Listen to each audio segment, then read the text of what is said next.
What's going on, everyone? Welcome back to another episode of the Primetime Sports Podcast, hosted by Joey Malari. So here I am live in the WZBC studio. It is a cold Thursday afternoon. Going to talk some sports in the next 20 minutes or so, mainly about the Celtics and Clippers game from last night. The Clippers hosted the Celtics in LA last night at the Intuit Dome. The Celtics' first time playing there. The Clippers were in it despite a lot of their guys being out due to rest, and the Clippers are playing 4 games in 5 days, which happens very, very rarely. Like, that never happens. It's a very rare circumstance. But, of course, naturally, the Clippers have 4 games in 5 days. With the wildfires going on in California, they had a game, that was canceled last week that got rescheduled to this week. And obviously, for good reason, the game had to be canceled. So it ends up being a 4-game in 5-day stretch. My thoughts and prayers go out to everybody in California that's been affected by it. Hopefully things are over with there soon. Could never imagine what they've been going through there in California. So the Clippers play 4 games in 5 days. That's a really tough stretch, especially when you play the Boston Celtics at one point over that 5-day window. And if you look at where the Clippers are right now, they have a lot of guys that have been playing really well, especially with Kawhi Leonard being out. The Clippers being at where they're at in the Western Conference, right in the middle of the pack of the Western Conference standings, is very impressive. If people told you that the Clippers would end up being 24-19, right around the midway mark of the season, right around 6th in the Western Conference, with only 3 or 4 games out of Kawhi Leonard, you'd be pretty shocked. You would be shocked if people said the Clippers would be right around the 5th seed at the midway point of the season without Kawhi Leonard. I thought the Clippers would be around the 5 or 6 seed with everybody fully healthy before the season began, and obviously things didn't go well at the beginning of the season. Kawhi Leonard ended up missing most of the first half of the year, and now he's just getting back now and starting to play some good basketball as of late. Still very crisp. When he's locked in, Kawhi Leonard is a very crisp player on both ends of the floor, and when he is playing, he's the best player on the floor each and every night, it seems like. When he's playing, he's absolutely dominant, and you can see that. I know the first 2 or 3 games back were a little bit shaky for him, and then the last game or so, he's starting to really find his footing and get back on track. But let's talk about last night's game. Kawhi Leonard's not playing. James Harden wasn't playing. Ivica Zubac was not playing. Norman Powell was not playing. Nick Batum was not playing. Chris Dunn was not playing. So the Clippers went out there with a lineup of a lot of really young players and guys that don't really get utilized as much. So underutilized players and then young players as well. And the Clippers stuck around all night with the Boston Celtics. And I know the Celtics were without Drew Holiday. They were without Al Horford. They were without Kristaps Porzingis. But the Clippers stuck around all night. And I know a lot of those guys that the Clippers were sitting in that game weren't necessarily injured. It's more just of a rest night, considering James Harden and Kawhi Leonard's ages, Nick Batum as well. And then you factor in the fact that it's 4 games in 5 days. They probably thought we're probably going to lose to the Celtics team anyways. So maybe we just try to fight for the next night and win tonight against Washington, which the Clippers will be playing tonight against Washington. The Clippers went out there with the lineup of a lot of guys that don't really play too much. And a lot of them got a lot of minutes. Kobe Brown played 37 minutes last night. Kevin Porter Jr. played 38. Derrick Jones Jr. played 44 almost. Amir Coffey, 44 minutes. Terrence Mann, 45 minutes. Bones Hyland, 16 minutes. Mo Bamba, 17 minutes. Jordan Miller, 16 minutes. Cam Christie, 5 minutes and 49 seconds. So a lot of these guys that don't really play too much, especially Bones Hyland and Kobe Brown and Jordan Miller and even Terrence Mann and Amir Coffey and Derrick Jones Jr., Kevin Porter Jr., all of these guys got more minutes. And Derrick Jones Jr. is the only guy there that I named that plays a lot of minutes every single night. There will be games where KPJ doesn't play too much and Terrence Mann doesn't play too much, and maybe Amir Coffey doesn't play as much one night than the next. But if you look at that Clippers lineup from last night, Derrick Jones Jr. is the only guy that no matter what rotation the Clippers are rolling with, no matter who's healthy, no matter who they're playing, he was the only guy that plays very much a regular minute total every single night. And I don't think he's ever used to playing 44 minutes, though, for the Clippers. I mean, this game went to overtime, which is part of the reason a lot of those minutes are high. But I was very impressed with this team. I was very impressed. Taking this Celtics team all the way to overtime and only losing by 4 points, 117 to 113, was very impressive. It says more about the Celtics than it does the Clippers. The Clippers didn't have anybody playing in this game, so nobody expected them to be in it. This shows me there's something up with this Celtics team. I know they didn't have a full healthy lineup, but the Celtics have played some sloppy basketball over the last 15 to 18 games. I watched a highlight of the game from when they lost to the Hawks last week. And in that game, there was a 3-on-1, Peyton Pritchard, Sam Hauser, Jason Tatum. and they're going up against Trae Young, and they weren't able to score. They could have shot a three, they could have got a layup, could have gotten a dunk, and it was a turnover by Peyton Pritchard. I know it was Sam Hauser had the turnover, and he tried to throw a lob to Tatum and went over his head and out of bounds. But when I saw that play, I said, there's something up with this Celtics team, and I'm not really too sure what it is. But they're not as dominant as they were last year. And a lot of the time, it's teams don't take the regular season seriously because they think once we get to the playoffs, who can beat us 4 times in one series? And that's fair. The Celtics are a very, very good team, and I completely understand that. But I watch this team play. There's something that's up with this team. They're a little bit out of tune. When you're watching them play, the chemistry isn't the exact same as last year. Porzingis looks like he doesn't fit in the lineup some nights. Drew Holiday hasn't had the same impact on the lineup that he did last year. Jaylen Brown has struggled at times. Derrick White hasn't scored as much over the last couple weeks than he did all of last season. So there's something up with this team. And I think a lot of the time is after you win a championship, you get a little bit relaxed and you think, okay, we're not going to be beaten anyways at 4 games. So at the end of the day, we don't have to play, full heart and full hustle every single night. But that's not really a concept I would want my team to play behind. I wouldn't want my team to play behind a concept like that where they think, okay, we're going to win anyways, so it doesn't really matter what we do. You would never want a team to play behind that concept.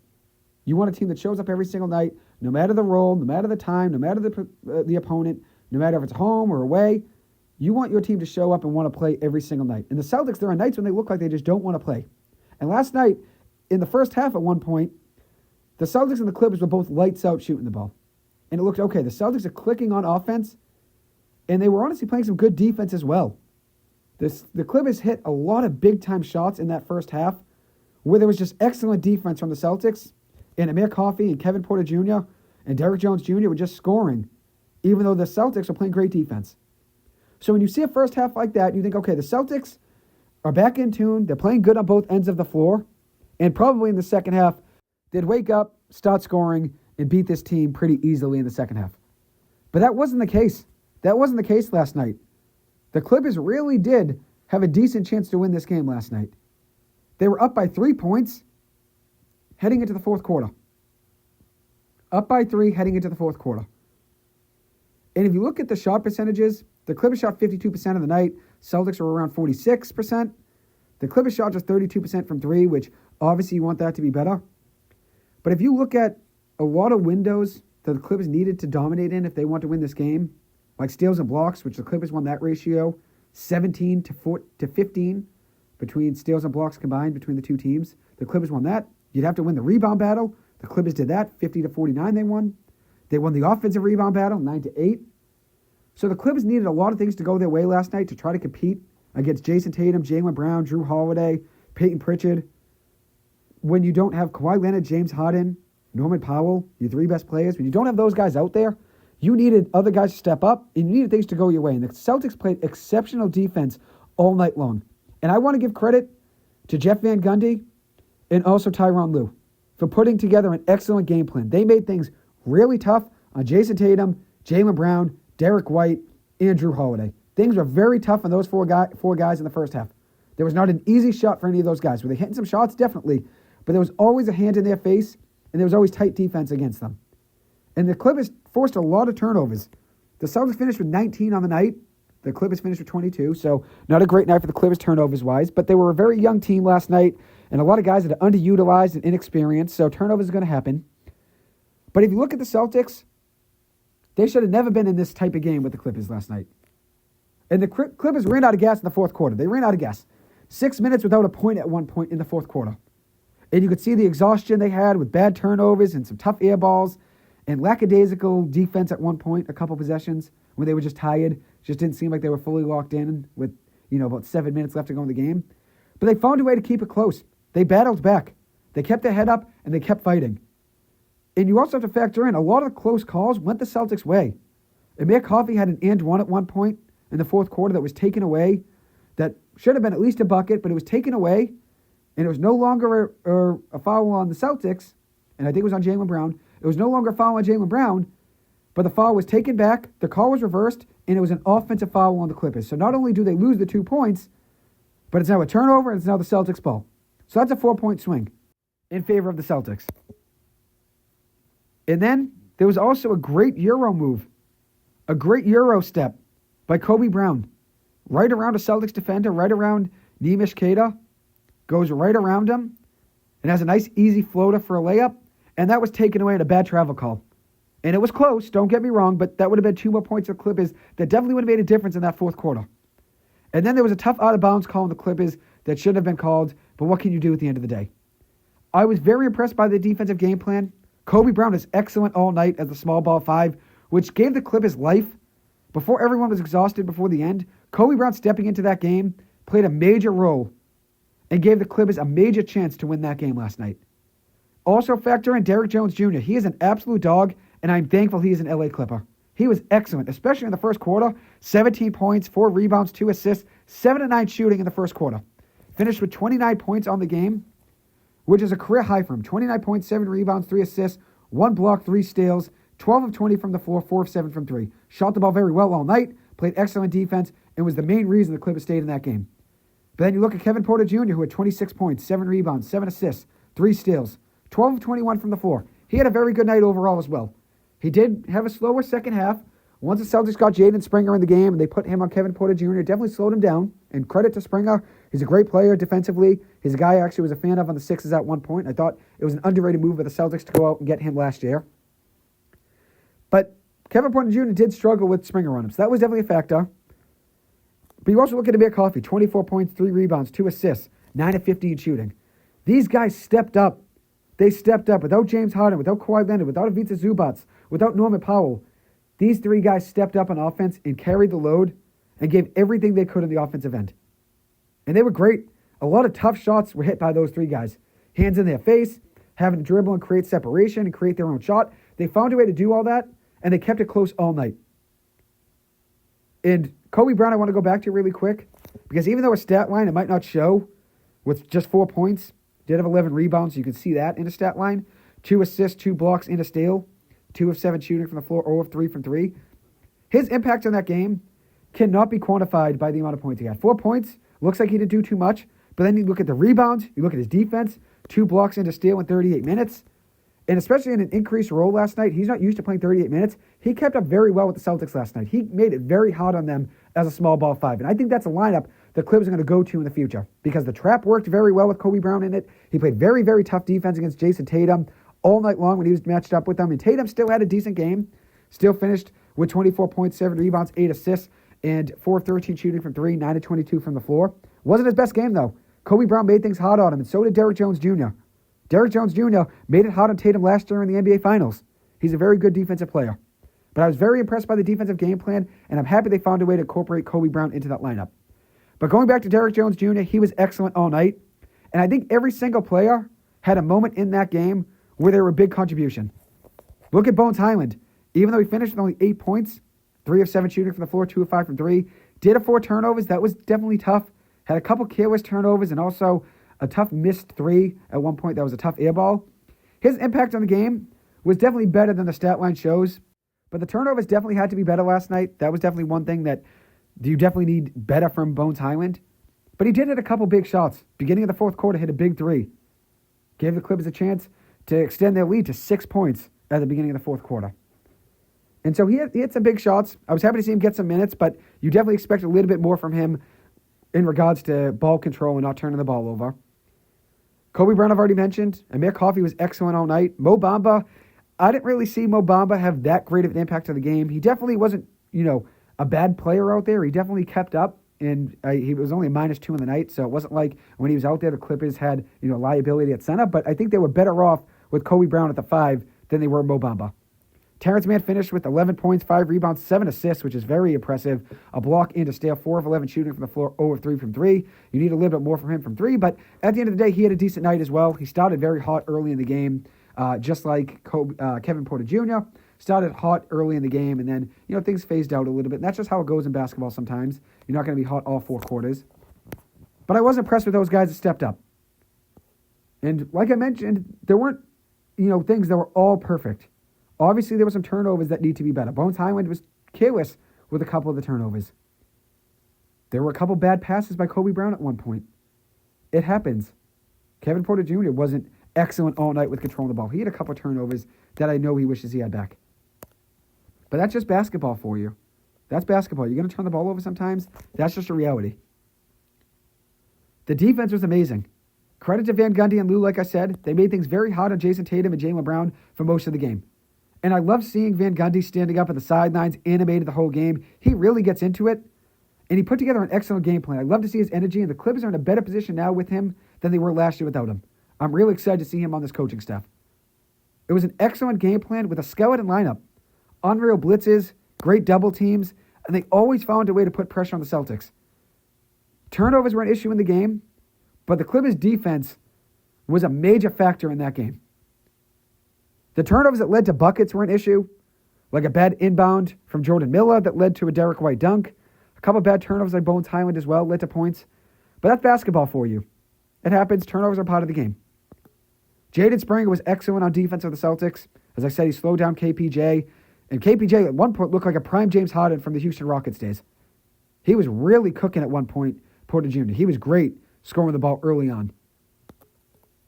Games like this are the exact reason I became a Clippers fan, though. They were completely counted out with all of those guys sitting out last night. But they found a way to stick around all night. Just like in 2021, when they went to the Western Conference Finals without Kawhi Leonard. And back then, they played with all heart and all hustle. No matter the situation, all heart, all hustle. And that's what you saw last night. All heart, all hustle, no quit. The Clippers just kept sticking around. They were down 6 points in the last minute of regulation. What did they do? They went on a 6-0 run, forced a turnover from Jaylen Brown with around 10 seconds to go, leading to a Derrick Jones Jr. game-tying dunk. And then they clamped Jason Tatum and Derrick White on the game-winning shot attempt at the end of regulation. Derrick Jones Jr. got the block on Derrick White, if I remember correctly. And then in overtime, they were down by 6 before DJJ had a big three-pointer with about 90 seconds to go. Then they were down 5 with about 34 seconds to go, and Amir Coffey had a big and one to make it a 3-point game. And then the Clippers almost forced a turnover, almost forced a travel out of Jason Tatum or Jaylen Brown, I can't remember correctly, with about 20 seconds left to go. But neither one were called. And then Kata had a layup with about 8 seconds left to go to make it a 4-point game, and that could have been a shuffle of his feet. And look how he switched his pivot foot, which I know they don't always call that at the end of the day. If it happens really quick, they might not notice it, but it looked like he may have switched his pivot foot. Obviously, it wasn't called, and the Celtics go up 4, and that ends up being the game they end up winning. But if I was a sports journalist and I had to write a recap of that game, which I know a lot of sports journalists have to write their recaps during the game, so then when the second the game ends, they're able just to hit publish and send out the game story right away so people can find it online. But if you were a sports journalist last night trying to write a recap of that game, you would have had a different storyline writing that story every 5 minutes. And I'm saying 5 minutes in real life. So every 1 minute of the game, essentially, because in the last 2 minutes of the game, every minute is essentially 5 minutes with all the timeouts. But every 5 minutes or so, of real life, and then just about every minute of that game, there was a different story you could write about that game. Especially in the last 5 minutes of regulation and overtime, because the Clippers just kept fighting, and you can never count them out. They just kept coming back last night. I really am truly proud of them. All heart, all hustle, no quit. And this is the exact reason I became a Clippers fan. Because they found ways to stick around when everybody counted them out. And they're going out there without their star players, like they did back in 2021. Kawhi Leonard was out, and they found a way to stick around and go all the way to the Western Conference Finals for the first time in franchise history. And Paul George was excellent in that run. So was Terrence Mann. So was Reggie Jackson. But then in 2022 even, Paul George and Kawhi Leonard are hurt at one point. And during that season, they relied on Amir Coffey, Norman Powell, Robert Covington, Terrence Mann to step up and put that team in a position to still somehow make the playoffs. And they were able to do so. Even though that season was disappointing, they lost in the play-in tournament. With a lot of those games being missed by Paul George and Kawhi Leonard, it was impressive that the Clips were able to win as many games as they did that season. And you got to give credit to a guy like Marcus Morris and Reggie Jackson. They found a way to keep the Clippers in those games back in 2022. And then you look at this team tonight, or I should say last night, and a lot of those guys that were out were star players and big contributors on each end of the floor. And you know what? It wasn't something that these guys that were on the floor that played last night, like Kobe Brown and Jordan Miller and Amir Coffey, thought and said, oh yeah, it's going to be a tough one. We're going to be, down by, this many points. So who cares? We'll just mail it in. That wasn't the case. The Clippers gave their heart and soul each and every possession last night, and I really am proud of them, and I'm excited to see what they do tonight. They played Washington. I'm sure those guys will be back in the lineup that missed last night, at least most of them. We'll see how things work out. But I'm excited to see what their lineup looks like tonight. Does Ty Lue play Kobe Brown after a great game last night? Does Kobe Bryant end up being the backup 5 tonight? Does Kevin Porter Jr. get some more minutes? Does Derrick Jones Jr. get some more shot attempts? I'm interested to see what the lineup looks like tonight. But I think the way things are looking right now, the Clippers are still going to make a move at the trade deadline.